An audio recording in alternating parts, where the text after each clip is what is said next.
Ni mahire bana b'Imana twongeye turatomboye kuba turi mu mubare w'Nyagasani yatumuyanga kuri buri munsi kugira ngo adukize atugirire imbabazi ku izina ry'Imana Data na Mwana na Roho Mutagatifu amen. Amahoro bana b'Imana, ni muhumure, Imana iradukunda ije kudukiza kuri iki cyumweru cya mbere cya Adventi umwaka A tariki 27 Ugushyingo 2022 ubwo tujya gusomerwa urwandiko rw'umukiro n'imbabazi Imana twandikiye kuri iki cyumweru cya mbere cya Adventi. Isomo rya mbere mu gitabo cy'umuhanuzi Izayi umutwe wa 2 umurongo wa 1 kugeza ku wa 5. Ibyo Izayi mwe na Mose yabonye byerekeye Yuda na Yeruzalemu. Mu bihe bizaza hari ubwo umusozi w'ingoro uzashyirwa ku kanunga usumba imisozi yose, nuko amahanga yose agenda awugana.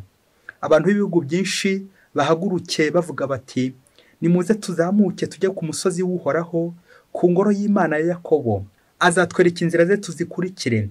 Nibyo koko amategeko ava i Siyoni, Yeruzalemu hagaturuka ijambo ry'Uhoraho. Azacira amahanga imanza, akiranura abantu b'ibihugu byinshi. Inkota zabo bazazicuramo amasuka, amacumu yabo bayacuremo ibihabuzo. Ihanga ntirizongera gutera irindi nkota, ntibazongera ukundi kwiga kurwana. Nzu ya Yakobo, nimuze tugendere mu rumuri rw'Uhoraho. Iryo ni ijambo ry'Imana. Zaburi 122. Nimuze dusange Uhoraho twishimye. Mbega ibyishimo nagize igihe bambwiye bati, ngwino tujye mu ngoro y'Uhoraho. None urugendo rwacu rutegejeje ku marembo yawe Yeruzalemu. Yeruzalemu uri umurwa wubatse neza, umujyi ucinyiye cyane. Aho niho imiryango ya Isiraheli, imiryango y'Uhoraho iza mu mutambagiro. Aho niho iza gusingiza Uhoraho uko Isiraheli yabitegetswe. Niho hari intebe y'ukomoka kuri Dawudi, intebe yicaraho igihe aca imanza. Nimwifurize Yeruzalemu amahoro, muti abagukunda bose baragahorana ituze. Amahoro naganze mu nkike zawe, n'ituze rikwire mu rugo rwawe. Kubera abavandimwe banjye n'inshuti zanjye, mpimbajwe no kukubwira nti amahoro naganze iwawe. Kubera ingoro y'Uhoraho Imana yacu, ngwifurije ishya n'ihirwe. Nimuze tujye mu ngoro y'Uhoraho twishimye. Isomo rya kabiri niryo mu wa Paulo mutagatifu yandikiye Abanyaroma umutwe wa 13 umurongo wa 11 kugeza ku wa 14. Bavandimwe, mumenye ko aya magingo turimo ari igihe cyo gushiguka mu bitotsi, kuko ukurokorwa kuturi hafi ubu ngubu kurusha igihe twakiriye ukwemera. Ijoro rirakuze, umunsi ugiye gucya. Nitwiyake rero ibikorwa by'umwijima, maze twambare intwaro z'urumuri. Tugendane umurava nk'abagenda ku mugaragaro amanywa ava, nta busambo, nta businzi, nta busambanyi, nta biterasoni, nta ntonganya, nta shyari. Ahubwo nimwiyambike Nyagasani Yezu Kristo. Iryo ni ijambo ry'Imana. Nyagasani Yezu ntabane namwe. Amagambo mu Ivanjili ntagatifu ko yanditswe na Matayo umutwe wa 24 umurongo wa 37 kugeza ku wa 44. Muri icyo gihe Yezu abwira abigishwa be ati, mu gihe cyo kuza k'Umwana w'umuntu bizamera nko mu minsi ya Nowa. Muri iyo minsi yabanjirije umwuzure, bararyaga kandi baranywaga, bashaka abagore cyangwa abagabo, kugeza umunsi Nowa yinjiriye mu bwato. Nuko abantu ntibagira icyo bamenya kugera igihe umwuzure uziye ukabahitana bose. Nguko bizamera mu gihe cyo kuza k'Umwana w'umuntu. Mu bagabo babiri bazaba bari mu mirima, umwe azatwarwa undi asigare. Mu bagore babiri bazaba basya, umwe azatwarwa undi asigare. Nuko rero murabe maso, kuko mutazi umunsi umwami wanyu azaziraho. Murabizi, yaba nyir'urugo yamenyaga igihe cy'ijoro umujura azaziraho, yabaye maso maze ntareke amupfumurira inzu. Namwe rero nimube maso, kuko Umwana w'umuntu azaza igihe mudakeka. Iyo ni Ivanjili ntagatifu. Nidukanguke tube maso, dutegure inzira za Nyagasani. Dusukure imitima yacu, tuba abana b'urumuri. Twakire Yezu Kristu uje mube. Bakristo bavandimwe, nidukanguke tube maso. Ngingo remezo y'amasomo y'uyu munsi tujye kuzirikanaho, aya masomo aryoshye cyane agiye kubimbura igihe cya Adventi. Rero bakristo bavandimwe, kuba kwambaye uyu mwenda ushushanya imbabazi z'Imana. umwenda ushushanya impuhwe z'Imana, impuhwe Imana igirira abanyabyaha, wowe nanjye turimo. Ubu tukaba tuje gusaba imbabazi ibyaha twakoze kugira ngo Nyagasani tubabarire. Iyi mbabazi z'Imana mu gihe cya Adventi. Rero bakristo bavandimwe, natwe nidukanguke, tuve mu bitotsi, tube maso kugira ngo twakire koko izo mpuhwe z'Imana, izo mbabazi z'Imana. Imana yiteguye kuduhereza. Ngaho natwe nidutege amaboko maze Imana ituyorere impuhwe, ituyorere imbabazi ze. Rero natwe nidukanguke, tube maso. Adventi rero igatwibutsa amaza ya Nyagasani. Amasomo y'umunsi rero akafite ingingo remezo igira iti duhore turi maso. Kugira ngo tugere gute? Kugira ngo twakire umukiza uje tugana, ugiye kuza. Ari hafi, ari bugufi, arahari. Mu isomo rya mbere umuhanuzi Izayi araturarikira gusanganira Imana mu ngoro ya ntagatifu, tukayijyamo twishimye.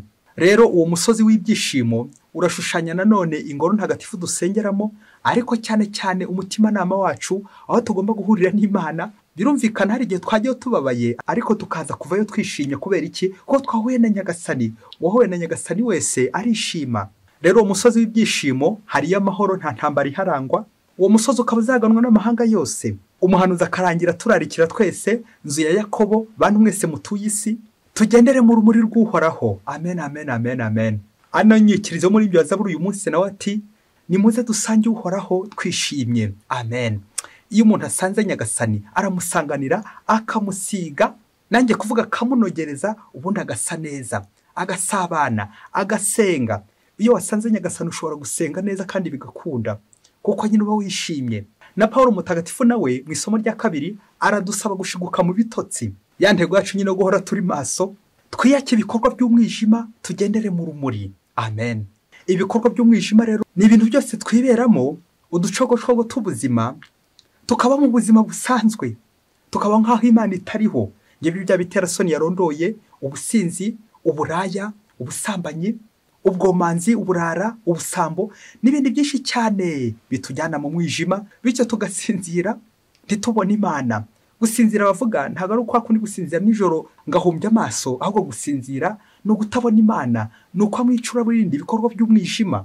Ibi nibyo Yesu nawe ari gutubwira mu Evanjiri y'uyu munsi, adusaba kuba maso nyine, tukirinda gusinzira kuko ari hafi nyine kuza. Evanjiri rikaganisha nanone ku munsi w'imperuka, ubwo tugomba gutegereza Nyagasani kugira ngo azasange koko turi maso. Muri Evanjiri rero Yesu akadusaba kuba maso, twirinda ibintu by'akamenyero, la routine. Iyo umenyera ibintu by'akamenyero, akenshi urira ukavuga uti ndabizi nuko bikorwa, ndabizi bizagenda neza, bikarangira nta mbaraga ushyizemo, nta effort ushyizemo. Nyamara shitani ashaka ko buri gihe tugumaho turi, bityo Imana ntize kudusanga. Na nibyo Yesu Kristo ari gutwereka, atubwira ko abantu babiri bazaba bateranye muri icyo gihe, umwe azafatwa undi asigare. Bishatse gutubwira ngo umwe azaba yiteguye kwakira Nyagasani, byumvikane bazamukane nawe, undi nawe yariranze akanga kwakira Nyagasani, ari mu bikorwa by'icuraburindi, bikaza kurangira nyine adafashwe. Umwe azafatwa undi asigare. Ukuri niko abakristo bamwe baho ku buryo busanzwe nkaho nta cyabaye, nko mu gihe cya Nowa. Ubwo mu gihe cya Nowa hari ibintu bitatu batondaguraga inshinge eshatu: travailler, se nourrir et se marier. Kurangwa no gukora cyane, kurya bakinywera, gushaka abagore, gushaka abagabo. Ubwo buzima bwa hano ku isi akarigo biberamo, bakibagirwa ubuzima bw'iteka, ubuzima hamwe n'Imana, ubuzima bwo gutegereza Imana. Nguko rero gutaba amaso, kwihugira mu by'iyi si, uducogocogo t'ubuzima gusa, kwirira, kwiryohereza, kwidamarira ubuzima bw'umudamararo, bwa bundi woherekejwe n'akavuyo, ubuzima bw'akavuyo, la vie en désordre. Abantu bakivuguta mu byaha nka ntacyo bikanga, bagahwana na sekibi aho guhana n'Imana, bagahura na sekibi aho guhura n'Imana, bakaba bategereje sekibi aho gutegereza Yesu Kristo ugiye kuza. Ingeso zangeso mbi, zirari ry'umubiri, irari ry'ibintu ndetse n'abantu, ingeso z'ubusambanyi, ubusambo, ubusinzi n'ibindi byo kunezeza imibiri yacu, tukagarukira ngaho dushimira imibiri yacu, anako tuyishimisha, tukaza kwibagirwa ko hano turi ari mu icumbi, hano ku isi ni mu icumbi. Rero bakristo bavandimwe, icyacu kuri iki cyumweru cya mbere cya Adventi, dore twiteguye kuko umukiza ari bugufi. Nguko guhora turi maso. Tugeraho kuzirikana kuri Adventi mu bice bitatu nk'uko byagaragara muri Evanjiri. Ubwo ijambo Adventi tuza kurikoresha mu buryo butatu. Uburyo bwa mbere ni uburyo buri kure, uburyo bwa kabiri n'uburyo buri hafi, uburyo bwa gatatu noneho byabaye turi kubibamo. La parousie adventum et omnipresence. Uburyo bwa mbere ni ibintu biri kure, uburyo bwa kabiri ni ibintu bigiye kuza, uburyo bwa gatatu ni ibintu biriho. Reka rero duhere kuri ubwo buryo bwa mbere, la parousie, adventum comme la parousie. La parousie rero bikavuga ihindukira rya Nyagasani igihe azazira gucira imanza abazima n'abapfuye. Ibyo bizaba kera cyane, biri kure. Yezu Kristo azaza, ariko azaza kera, dans le futur. Icyo gihe kumutegura, turamutegura nyine ko ku munsi w'imperuka. Ariko nanone ku bwa kabiri, ijambo adventus barikoreshaga cyane mu Bayahudi bitegura umutegetsi ukomeye, l'arrivée officielle, cyangwa umutegetsi ukomeye cyane aje gusura nk'abaturage be. Nuko rero bakamwitegura kuko nyine riri hafi kuza. Adventum. Ahangaha natwe tukaba turi kwitegura Yezu Kristo uri bugufi ugiye kuza ku munsi wuhe, ku munsi wa Noheli, kuri 25 z'ukwezi kwa 12. Tukaba rero dusigaje iminsi mike kugira ngo tumwakire. L'arrivée des rois. Amaza y'umwami yegereje. Yezu Kristo ari bugufi. Adventum. Aha rero bwa kabiri biratugaragaza ko Yezu Kristo yegereje, agiye kuza. Ni nkaho dutwite, ni nkaho umubyeyi atwite. Kuri ubwa kabiri rero tukaba turi kwitegura uruhinja rwo kuri Noheli, umukiza uzatuvukira Yezu Kristo abyawe na Bikira Mariya. Rero bakristo bavandimwe, burya n'umubyeyi utwite naho hari discipline agomba kugira kugira ngo ko yitegura umwana. Hari ibyo bamushishikariza gukora, n'ibyo bamubuza gukora, nko gukora ingendo ndende, gukora imirimo ivunanye barabimubuza. Hari n'ibindi bamubuza kurya cyane cyane, ndetse no kunywa, kwirinda ibisindisha, ndetse agakomeza kwitwara neza, yirinda uburakari, yirinda umujinya, kugira ngo n'ejo bundi bitazagera ku mwana. Kuko nyine umwana iyo ari mu nda habaho communication we na nyina, baba ari mahuwe na nyina. Rero iyo nyina afite ingeso ashobora kuzanduza umwana uri mu nda.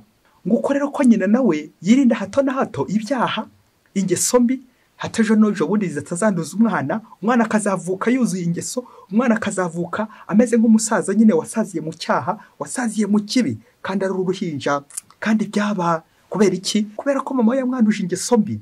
Akajya bindi bavuga mu Kinyarwanda ngo uwibahetse ababwiriza uri mu mugongo. Naho umubyeyi turi kwitegura Yezu Kristo, niba udashaka kuzamwanduza ingeso mbi, gira discipline nziza, gira imyitwarire myiza, imyitwarire myiza inogeye Imana. Nguko kuba maso, gutegereza Nyagasani, dore turi maso. Rero bakristo bavandimwe, imyiteguro itangira hakiri kare. Nta muhinzi wajya mu murima ngo nagera mu murima avuga ati yo nibagiye isuka we. Nta munyeshuri nawe wajya mu ishuri ngo nagera mu ishuri atangira avuga ati ubu ngubu rero njye gusaba uruhushya njye kugura amakaramu kwibarabara, amakaye kwibarabara. Ye baba we. Nta mupadiri nanone wajya gusoma misa kandi yarari kuri gahunda ngo nagera mu isakrisi atangira avuga ati ngo harya evanjili uyu munsi ni yihe, harya turasoma hehe none, padiri. Kandi byaba abo ngabo rero ntago bari maso, abo ngabo ntago biteguye nyine amazi ya Nyagasani. Nguko natwe bakristo bavandimwe ntago tugomba guhera mu kudodesha amakoti, kudodesha imyambaro ihenze cyane, kwitegura bya biti bya Noheli n'imitako y'indi yose, ariko tukazibagirwa icy'ingenzi, kwitegura amazi ya Nyagasani, kwitegura umukiza, dukora neza, duharura aho azanyura, kugira ngo Yezu Kristo azasange nyine turi maso, azasange twabukere kumwakira. Imyiteguro y'inyuma ni myiza, ariko ntabwo ari Yezu Kristo akeneye. Yezu Kristo akeneye imbere mu mutima wanjye, mu mutima wawe, kugira ngo koko azazasange koko haruye hameze neza, twiteguye natwe kumwakira neza. Nguko uko kuri Noheli yegereje, tutagomba gusa kwitegura dutumira inshuti n'abavandimwe ngo bazaze dusangire mu munsi mukuru, ariko tukibagiye gutumira umushyitsi muhire Yezu Kristo wenyine uza agasange wacu wasukuye, umutima nama wanjye wikere kumwakira ndandura ingeso mbi yose iri wanjye. Nguko kwitegura umukiza kuko nyine ari bugufi. Aho nyine ku bwa kabiri ho twavugaga adventum, umwami ukomeye agiye kuza, umushyitsi ukomeye, wa undi nyine ugomba gukurisha imbuto. Umushyitsi muhire akurisha imbuto, kandi burya umushyitsi ni umugisha. Ubwa gatatu ijambo adventum ryakoreshejwe rikavuga ngo omnipresence de Jésus Christ. Jésus Christ est là. Nyagasani Yezu Kristo nubwo tuvuga ko azaza kera, tukongera tukavuga ko ari bugufi, ariko aranahari. Turazirikana ko Yezu Kristo ahari. Na nibyo bajya batondagura mu nshinga. Hamwe baravuga ngo futur, ahandi bakavuga ngo futur proche. Noneho ahangaha gatatu tugeze, c'est le présent, omnipresence. Yezu Kristo nubwo tutamubonesha amaso y'umubiri, ariko turazirikana ko hari nk'abakristo. Il est là. Akabya binijya mutagatifu Yohani Maria Vianney akavuga ati ndareba Yezu, ndamureba nawe akandeba, kuko nzirikana ko ahari irela iredejala Nyagasani Yezu Kristo arahari, nubwo ari kure ariko nyamara ari no mu buzima bwacu bwa buri munsi. Ngo umunsi umwe hirya kure cyane muri Afurika, ngo umugabo n'umugore ngo bari babanye, ariko umugabo muri uru rugo ngo akaba yarafite amahane, ngo yagiraga amahane n'umujinya ndetse w'umuranduranzuzi. Ngo ariko ngo nubwo yagiraga amahane cyane cyane imbere y'umugore we, ngo hari undi muntu umwe atagiraga amahane, yamuvugishaga neza, birumvikana we yaramusekeraga, mu gihe atasekeye umugore we akasekera uwo muntu ngiye kuvuga. Babyeyi, umuntu ngo yari umukozi we, umukozi ubakorera mu gikoni. Ngo uyu mugabo rero akaba ari umutegetsi ukomeye cyane, ariko yajya guseka agaseka gusa igihe abonye uwo mukozi w'umukobwa. Yajya kwishima akishima gusa uwo mukozi ahari. Amahane akagira gusa igihe ari kumwe n'umugore, ariko yaba ari kumwe n'uwo mukozi we, uwo mukobwa ntagira amahane. Kandi byaba nuko umunsi umwe cyara kabaye bya bintu by'uko nyakibatarara bushyitsi. Uyu mugabo rero kubera igitinyiro yari afite no bushongore bwe, aza kureba hirya areba hino, aravuga ati byanze bikunze umugore ashobora kuzatahura ibyo tubamo n'uyu mukozi. Nuko abwira wa mukozi ati umva rero, reka tujye kure, nta mpamvu yo kuguna igufa hafi, ejo n'ejo bundi ritazatarukira abana, igufa rigomba kugunirwa kure. Nuko bapanga amayeri yuko bazasohoka bakajya kure kugira ngo hatazagira umenya ibyo babamo. Maze uyu mukozi asaba nyirabuja uruhushya rw'uko ngo agiye iwabo, agiye kuruhuka hagati wabo. Ubwo igihe yagendaga agiye kuruhuka iwabo, na shebuja nawe akagira gute, akagenda agafata konje ngo ugiye mu kazi ka kure, muri misiyo ya kure. Ubwo rero bikaza kurangira nyine atwaye wa mukozi muri ya modoka, bakajya kure, bakajya kubungera iyo kure, bakabiyongiye muri ibyo, ntawe uzabimenya, ntawe uzabirabukwa. Nuko rero bahindukira basuye mu kazi nyine muri rwa rugo. Ngo uyu mugore ngo hari ibimenyetso cyakora yari afite byamwerekaga nyine ibintu bavuyemo, ariko agakomeza agaceceka. Kubera iki? Yanga ko ataziteranya n'umugabo, yanga ko namubwira amakosa ye ashobora kugira gute, agahita amwirukana, akamutoraho umujinya n'amahane, akamuhondagura, akamukubita. Umugore agatuza, akomeza arebera ibyo bimenyetso. Ngo ibyo bimenyetso byamwerekaga ibyo bavuyemo, nubwo ntacyo ari kukoraho cyangwa bivuge. Icya mbere kuri uyu mukozi ni uko yagarukaga amusuzugura. Icya kabiri yagarukaga aryamira cyane, bya bitotsi Pawulo yavuze mu isomo rya kabiri.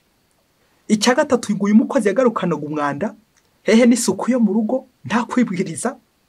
Ikindi yamufatiragaho ni uko yagarukaga avuga nabi, ari kumusuzugura, ari kumupinga, ari gutongana. Umukozi utongana agatongana nyirabuja, agatonganya nyirabuja, mbese akagaruka nta mwete afite. Naho ngo ikimenyetso gitangaje yabonagaho uyu mugabo bitewe n'ibyo yarafuyemo, ngo yazaga noneho kuri uwo munsi akaza yiyoroheje, afite urugwiro, ari kuvuga neza, agakora n'uturimo two mu gikoni tumwe na tumwe, nko gukubura, koza amasahani, koza amasafuriya. Ubwo umugore yabonaga ibene ibyo bimenyetso byose, ariko umukozi we no ku mugabo we yaravugaga ati kabaye, hari aho bavuye kuguguna igufa nyine. Nuko rero ngo umugore ariko umugore wo mu rugo nyine yarasengaga, akajya imbere ya Yezu, akarira, yibaza uburyo azabwira umugabo we amakosa. Agahora buri gihe yibaza ukuntu yamugira inama akurikije urugendo baba bavuyemo n'ibyo baba bakoze muri urwo rugendo. Umugore bikamutarukira, ariko akaryumaho akanga kubivuga, kubera ko yavugaga ati nimbivuga ntabwo ndi burare muri iyi nzu, ndahukana baranjyana iwacu muri aka kanya. Nuko umugore nyine uko ari ajya no gusenga, yibaza uko bizamera nk'urugo rwe. Urugo umukozi yamwambuye, umukozi akamwambura umugabo we. Nuko yongeyeho muri ibyo igihe kirekire, bagasohoka nyine, wa mugabo agasohokana n'uwo mukozi muri ya mayeri yabo, ngo ntawe uzabimenya. Ni koko bakaguma yongeyeho kuko nta muntu wari wababonye, bakumva koko nta muntu uzababona, nta muntu wabimenye.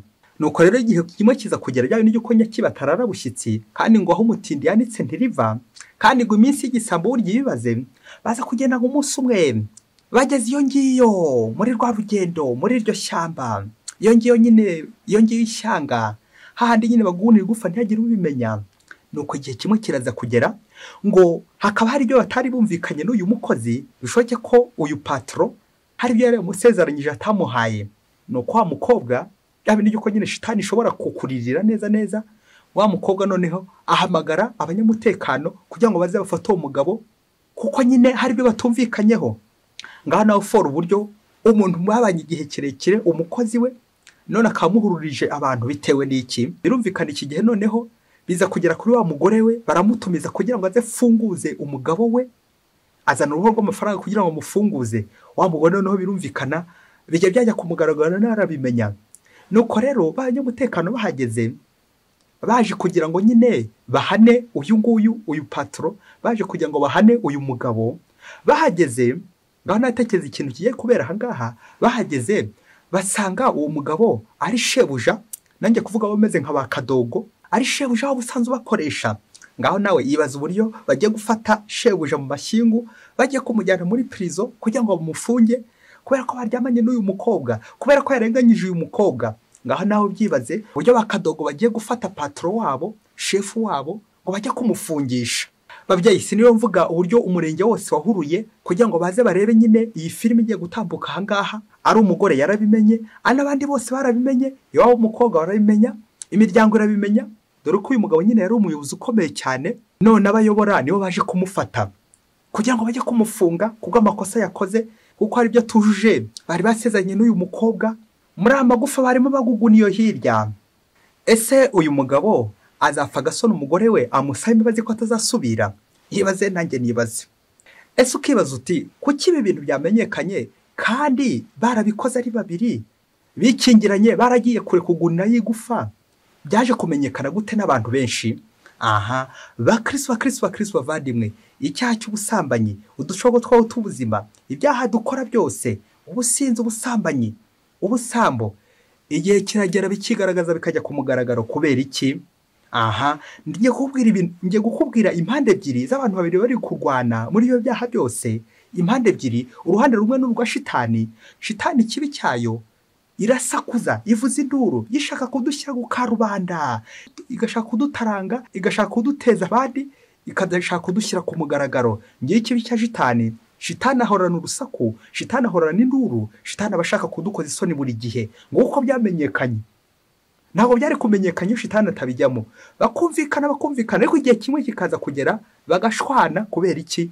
Nguko shitani ashobora gukuririra, akarira kaboroga kubera ibyiza umukorera umushimisha, ujya kugunira ugufa kure, ariko amaherezo akazagushyira ku karubanda kwa gushwana. Urukundo ruraho hariho urwango.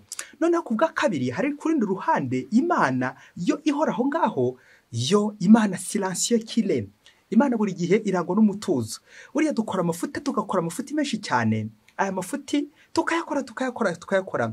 Ariko rero Imana ibigamije kugira ngo nukora ikosa ikomeze kugenda nanjye kuvuga iguhishira, igukingira ikibaba, kugira ngo koko irebe ko wakwisubiraho, irebe ko wava mu byaha, irebe ko wakanguka, irebe ko nawe waba maso, irebe ko hari icyo cyaha, kugira ngo ikomeze kugirira imbabazi. Ariko iyo ikomeje gutyo, Imana ikomeze kugenda ikuryamaho, Imana ikomeze kugenda iguhishira, igambiriye iki? Kugira ngo wicuze. Burya kuba ibyaha byacu bitajya ku itangazo, ntabwo ari uko tutabikora, ntabwo ari uko turabere, ahubwo ni za mpuhwe z'Imana. Ngize impuhwe z'igihe cya Adventi, imbabazi z'Imana. Imana kuko yo icecetse. Iyo silence y'Imana, abakristo bavandimwe, uko guceceka kw'Imana atari uko turabere, ahubwo Imana ibigira ngo twisubireho, tuve handi mu byaha, tuve mu kibi, maze tugororokere Imana. Ese abakristo bavandimwe, mwari muzi ko icyaha cy'ubusambanyi cyangwa n'ibindi byaha byose ugira ngo cyo ukabikora ukisanzura, ariko Imana itegereje ngo nyaboneka viyo ngiyo. Ese wari uzi ko hari akantu umufilozofe yigeze aratubwira ati buri icyaha cy'ubusambanyi nta muntu bashobora gufata yagikoze inshuro imwe. Dukomeza turibaza, nuko aratubwira ati buriya iyo bagufashe nuko nyine biba byaba igihe kirekire, ni bya bindi by'ubwiza bw'Imana igakomeza nyine gutegereza, ubwa kabiri ukongera, ubwa gatatu ukongera, ariko kera kabaye nyine bikaza kurangira nyine wabigize rutine, wabayeho mu buzima busanzwe, bigahinduka nko mu gihe cya Nowa, ukidamarira, ukisanzura, kako ni mu uko abana bisanzura ku nyama, nawe ukisanzura mu kibi nko mu gihe cya Nowa, bikaza kurangira koko noneho ufashwe, ya minsi y'igisambo igihe cyagera koko ukabona urafashwe. Ese mu Kristo umuvandimwe, wowe nta byaha urimo uri gukora, uri kwivurugutamo iyo sayo nko mu gihe cya Nowa, nawe none ukaba utegereje ko shitani nawe azagushyira ku mugaragaro? Waretse koko Imana kuri gukwinyiga muri iki gihe cya Adventi, yisubireho kandi ukube maso, garuka mu murongo mwiza vuba na bwangu, ejo n'ejo bundi tutazajya ku itangazo, tutazajya ku karora bose maze tugaseba. Yesu Kristo arifuza ko tutaseba, ahubwo arifuza ko twagumana nawe. Umutima nama wanjye ukankomanga kugira ngo nanjye koko aho nanagiye kujya ngo umuntu iri gufa kure nongere ngaruke, kuko Yesu Kristo nta kure kwa Yesu hahaba. Yesu naho ugiye araharuzi arakuruzi, n'icyo cyumba urimo n'ubwo ufunze bwahe Yesu araharara kuruzi. Niyo mpamvu rero muzamuri babiri n'ubundi bikaza kurangira byamenyekanye, umusozi wose ukabimenya. Kubera iki? Rimwe warabikoze Yesu arakwihanganira, ubwa kabiri Yesu akomeza kukwihanganira, none ubwa gatatu n'ubwa kane n'ubwa gatanu bigiye hanze. Kubera iki? Wanze kwisubiraho, nanze kwisubiraho. Uyu munsi n'igihe cya Adventi nacyo ni n'igihe cyo kwisubiraho, kwicuza, kugarukira Imana, guhinduka. Nidukanguke tube maso kugira ngo dutegure inzira z'umucunguzi Yesu Kristo uje kudukiza. Hari abakozi benshi muri iki gihe batwaye abagabo ba nyirabuja, kandi nyirabuja mwitaho, warangiza ukamutwara umugabo ukamwiba, ukamumwiba umugabo. Hari abagore benshi barwanira abagabo n'abakozi. Babyeyi mu ngo zanyu, ako kavuyo nko mu gihe cya Nowa reka twese tukarandure. Hari abazamu, abakozi batwaye abagore b'ababose babo, none shitani yibasiye urwo rugo. Kubera iki? Wazanye mu rupfu, wazanye mu seki mu rugo rw'abandi. Umuntu watwaye umugore w'abandi ugatwara umugabo w'abandi, mukajya kuba mu gihe cya Nowa, mugakomeza kubera nko mu gihe cya Nowa. Nyaboneka turi mu gihe cya Adventi, nawe kore ku buryo Yesu Kristo azaza asange koko ibyo byose arabiranduye. Erega Yesu Kristo icyo yanga ni icyaha, ariko akunda umunyabyaha, wowe nanjye turimo. Arifuza rero ko twamwakira neza n'umutima mwiza, tukamutegereza neza, kuko nyine arahari. Yesu Kristo arahari. Twikwikorera amabi tuvuga duti nta unduzi, nta ukuruzi, ariko iminsi irahari irakuruzi. Yesu Kristo arakuruzi ibyo ukora byose. Arifuza ko wakwisubiraho, arifuza ko utajya kumugaragara kwitangazo. Bakristo bavandimwe, twese rero turahangaha. Umva, Yesu Kristo nta numwe atabikira ibanga. Rero natwe ndabakristo bavandimwe twirinde kumukoza isoni. Ngibi rero bya bihe bitatu tugomba gutegerezamo Yesu Kristo. Mubyeyi, ibintu byose ukorera kure, ibintu byose ukora wikingiranye, ibintu byose ukora ngo nta muntu ukuruzi, nyamara Imana yirakuruzi. Yesu Kristo arakuruzi. Son omniprésence, Jésus est présent, Jésus est omniprésent. Yesu arahari, ntabwo yajya siba, ntabwo yajya kerererwa. Yesu aramutse asinziriye twapfa twashira, Yesu aramutse adahari twapfa, ntabwo twabaho. Na niyo mpamvu nyine ahora hafi. Yesu Kristo ntabwo aducunga, ahubwo aza aje kuducungura. Amen. Azaza kera, ari hafi kuza, ariko Yesu Kristo arahari. Yesu Kristo arahibereye. Ese ngewe turi kumwe na Yesu Kristo umutima nama wanjye? Ese ngewe nta kidodo kindi ku mutima? Ibi binakoze isayo ndimo kugira ngo koko nzirikane ko Yesu Kristo turi kumwe, ariwe ngomba gukeza, niwe mwami wenyine ngomba gukeza kandi nkamwakira, aho gukeza abakozi, aho gukeza abadatabuja, aho gukeza abantu bose banshora mu ngeso mbi. Maze koko nanjye nakira umukiza kuri iki cyumweru cya Adventi. Mwitegure neza kandi mwakire neza, maze Yesu Kristo atahe mu rugo iwanjye, atahe mu mutima wanjye, maze hatuze, ngira amahoro, nishime, nkanguke, mbe maso, nitegure neza, maze koko umukiza nanjye aze ampereza ibyishimo iwanjye, nkomeze kwishima. Mwese mbifurije kugira icyumweru cyiza cya Adventi, kandi koko muzarushe gutegura neza amayira ya Nyagasani. Mwese Imana ibahe umugisha. Imana Data na Mwana na Roho Mutagatifu. Amen. Padiri Musumbuko na Disinasi wa Diyosesi ya Cyangugu.